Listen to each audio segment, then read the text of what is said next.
নমস্কার বন্ধুরা, আমি রাখি আমার নতুন আরও একটি ব্লগে আপনাদের সবাইকে স্বাগত জানিয়ে আজকের ব্লগটি শুরু করলাম।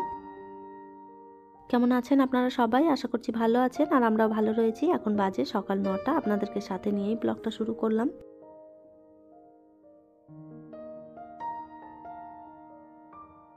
বিবেক আর ওর বাবা দুজনেই বেরিয়ে পড়েছে, আর এরপর চলে এলাম আমি আমার যে কাজগুলো রয়েছে সেগুলো এরপর গুছিয়ে নেব। রুটিন অনুযায়ী যে বইগুলো দেওয়ার ছিল সেগুলো তো দিয়ে দিয়েছি, আর বাকি যেগুলো ছিল সেগুলো এখানে রেখে দিয়ে চলে গেছে। ওইগুলো একটু ঠিক মতন গুছিয়ে নিলাম। কালকের কিছু ধোয়া কাপড় চোপড় এখানটাতে রয়েছে, সেগুলো আর কিছু ভাঁজ করে রাখতে পারিনি, তো ভাবলাম এই কাজটাই আগে করি, তারপরে বাকি কাজগুলো করব। কাপড় চোপড় ছড়িয়ে ছিটিয়ে থাকলে ঘরটা বেশি এলোমেলো মনে হয়, তো সেই জন্য আগে কাপড়টাই গুছিয়ে ফেলি। এই মুহূর্তে আপনারা যারা আমার ভিডিওটি দেখছেন প্লিজ একটি লাইক করে দেবেন, আর আমার ভিডিওর কোনো অংশ যদি আপনাদের ভালো লেগে যায় কমেন্ট করে জানাতে ভুলবেন না। আর এই ধরনের ভিডিও যদি আপনারা আরও দেখতে চান চাইলে কিন্তু আমার চ্যানেলটিকে সাবস্ক্রাইব করেও রাখতে পারেন। কাজটি যারা অলরেডি করে রেখেছেন তাদের অসংখ্য ধন্যবাদ। সমস্ত কাপড়গুলো আমি গুছিয়ে নিয়েছি, আর এরপরে জায়গা মতন যার যার জিনিস সেখানে রেখে দেব, তাহলে নিতে সুবিধে হবে। আর পর্দাগুলো এখন আপাতত রেখে দিলাম, পরে জায়গা মতন গুছিয়ে রেখে দেব। শোকেসের দুটো সাইড রয়েছে কাপড় জামা রাখার, একটা সাইডে আমার হাজব্যান্ডের জিনিসগুলো রেখেছি, আর একটা সাইডে বিবেকের জামা প্যান্টগুলো থাকে।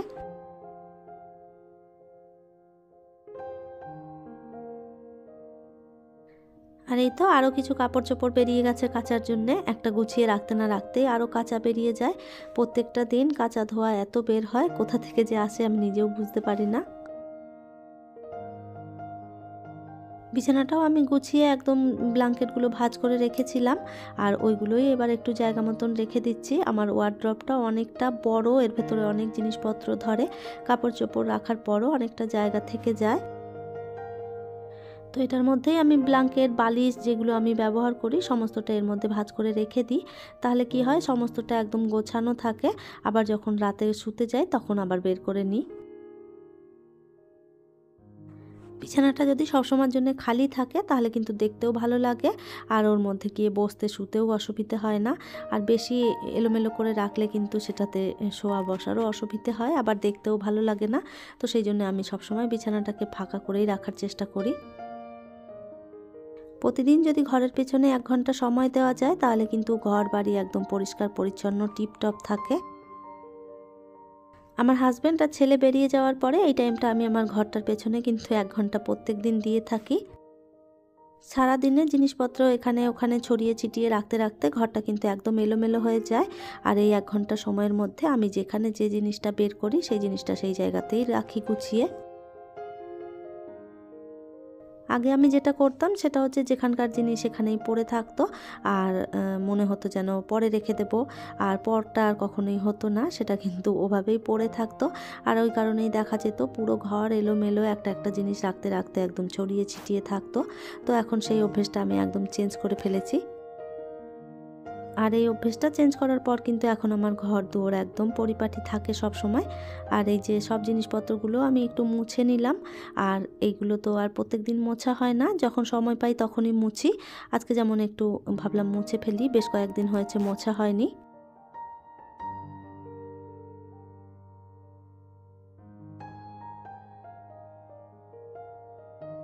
প্রত্যেকটা জিনিসের উপরেই এত বেশি নোংরা বসে, যা কি আর বলবো আপনাদের, আপনারা তো দেখতেই পেলেন সাদা কাপড় একদম কালো হয়ে গেছে। সকালবেলার সময়টা আমার খুব ব্যস্ততার মধ্যেই কাটে। আমার হাজব্যান্ডের অফিস থাকে, বিবেকের স্কুল থাকে, তো ওরা দুজন বেরিয়ে যায়, ওদের সমস্তটা রেডি করে দিতে দিতেই আমি আর সময় পাই না সকালটা এইদিকে দেখার। আর ওই তাড়াহুড়োর মধ্যে কাজের দিদিও কাজে চলে আসে, তো সেই টাইমটায় আমি আর ওনার দিকে ধ্যান দিতে পারি না, উনি ওনার মতন করে কাজ করে দিয়ে চলে যান। আর তারপরে ওরা সবাই বেরিয়ে যাওয়ার পর আমার মতন করে আমি কাজগুলো গুছিয়ে নিই। আর যখন ঝাড়া পোছা করি, বিছানা ঝাড়ি, সমস্ত ফার্নিচারগুলো মোছামুছি করি, তারপরে মনে হয় যেন ঘরটা একবার ঝাড় না দিলে হয় না। একটা অভ্যেসে দাঁড়িয়ে গেছে, তো সেই জন্যে একবার সমস্তটা ঝাড় দিয়ে পরিষ্কার করে ফেলি। আর এই যে ঝাড় দেওয়ার পর যখন ঝাড় দিই তখন কিন্তু বেশ খানিক নোংরা বের হয়। ওই দিকের কাজগুলো আমি সব গুছিয়ে রেখেছি আর এরপর চলে এলাম কিচেনে। কিচেনে এসে ভাতটাই আগে বসিয়ে দিচ্ছি। ভাতটা যতক্ষণে হতে থাকবে ততক্ষণ যে কাজগুলো বাকি রয়েছে কিচেনের সেগুলো করে নেব। কাজের দিদি যে বাসনগুলো ধুয়ে দিয়ে গেছে সকালে সেগুলো সমস্ত জল ঝরে গেছে। ভাবলাম আগে বাসনগুলোই গুছিয়ে ফেলি। রান্নাঘরের কোনো কাজ যদি পড়ে থাকে সেটা আমার একটা বিরক্তি লাগে। মনে হয় যেন সবটা গুছিয়ে দিয়ে তারপরে রান্নাটা করে একবারে বেরিয়ে যাব। নাহলে দেখা যাবে রান্নার পর আবার এই সমস্ত কাজগুলো গোছাতে হবে। রান্না করতে গেলে এমনিই সমস্তটা এলোমেলো হয়ে যায়। তারপরে যদি আবার এই কাজগুলো এক্সট্রা থাকে তখন মাথা খারাপ হয়ে যাবে। তো সেই জন্য আগে কিচেনে যে কাজগুলো পড়ে রয়েছে সেগুলো পরিষ্কার করে ফেলি। সকালে যে নাস্তার বাসনগুলো ছিল সেগুলো একটু মেজে পরিষ্কার করে নেব। আজ আর নাস্তা সেরকমভাবে কেউ কিছু খায়নি। আমাদের ওই পিঠেই বানিয়েছিলাম কালকে। সবাই আমরা কিন্তু পিঠেই খেয়েছি আজকে। সকালে চাও করেছিলাম, চায়ের বাসন, তারপরে এই যে পিঠের বাসন যেগুলো খেয়েছি সেগুলো টুকটাক ছিল। সমস্তটা একবারে ভাবলাম ধুয়ে রাখি। আর না হলে দেখা যাবে রান্না করতে করতে আরও বেশ খানিক কটা বাসন জমা হবে।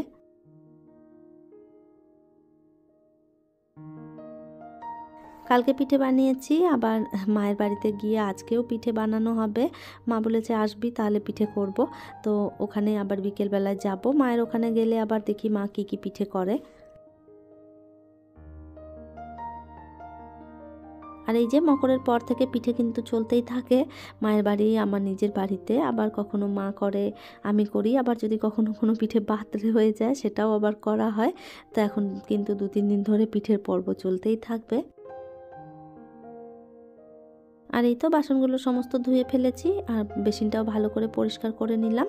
এরপরে কাজ করতে কিন্তু বেশ সুবিধে হবে। কদিন ধরে বেশ কুয়াশা পড়ছে, আজকেও প্রচুর কুয়াশা ছিল। সকালবেলায় তো কিছু দেখাই যাচ্ছিল না, আর এখনও পুরো মেঘলা মেঘলা ওয়েদার করে রয়েছে। আর কি আর করা যাবে, কাজ করার ইচ্ছে না থাকলেও করতে হয়। আর এই যে আজকে করব হচ্ছে ভেতো শাক। তো এই ভেতো শাকটা আমি ৩-৪ দিন আগেই একদম কুটে বেছে রেখেছিলাম।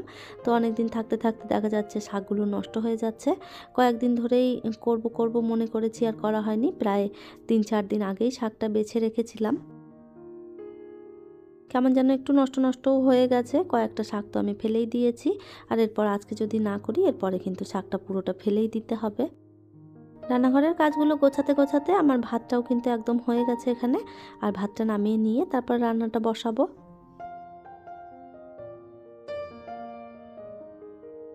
ভেতো শাক করব আলু আর বেগুন দিয়ে।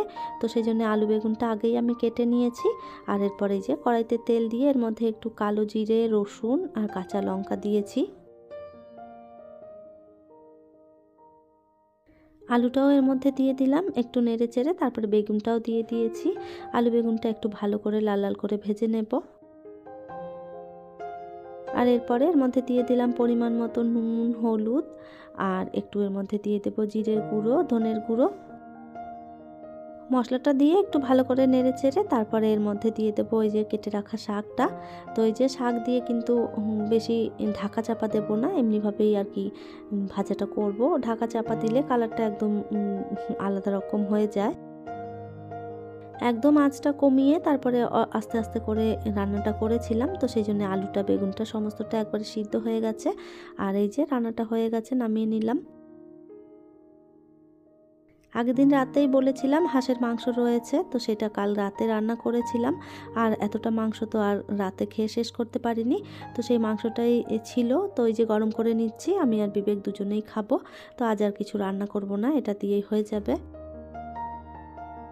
দুপুরবেলায় শুধুমাত্র আমি আর বিবেক দুজনেই খাবো। তো এই তরকারিতেই আমাদের হয়ে যাবে। আর যা করার আছে সেটা একদম রাত্রে করব। রান্নাটা করে নিয়েছি আর এরপর এই যে গ্যাসটা ভালো করে একটু মুছে নেব। আর রান্নাঘরটা তো একটু আগেই পরিষ্কার করলাম, সেভাবে এলোমেলো হয়নি। তো এই যে গ্যাসটা মুছে নিলেই হয়ে যাবে। সমস্ত কাজ আমি গুছিয়ে ফেলেছি। আর এরপরে এখন কিন্তু বেলাটাও অনেকটা হয়েছে, 1:30টা মতন বাজে। আর বিবেকও স্কুল থেকে চলে এসেছে। আর ওর ড্রেসটাও খুলে দেব। আর এই যে আজকে কিন্তু বলছে যে আমি দুটো প্যান্ট পরে স্কুলে গিয়েছিলাম, প্রচুর ঠান্ডা পড়েছে, তো ভেতরে একটা ফুল প্যান্ট পরেছিল, তার উপর থেকে আরও একটা ফুল প্যান্ট পরেছে। তো ওইটাই বলছিল যে আজ আর আমাকে ড্রেস পরতে হবে না, আগে থেকেই ড্রেস পরে রয়েছি। বিবেককেও স্নান করিয়ে একদম রেডি করে দিয়েছি, আমি নিজেও স্নান করে রেডি হয়ে গেছি। আর এরপরে এই যে খেতে বসে পড়লাম। আজ তো আর সেভাবে কিছু রান্না করিনি, শসা পেঁয়াজ কেটে নিয়েছি। আর এখানে ওই যে শাকটা করেছিলাম, আর চিকেনটা কালকের ছিল, আজকের মেনু এটাই। তাহলে চলুন, আমার আজকের ভিডিওটা এই পর্যন্তই। ফিরবো নতুন ব্লগ নিয়ে, ততক্ষণের জন্য সবাই ভালো থাকবেন, সুস্থ থাকবেন।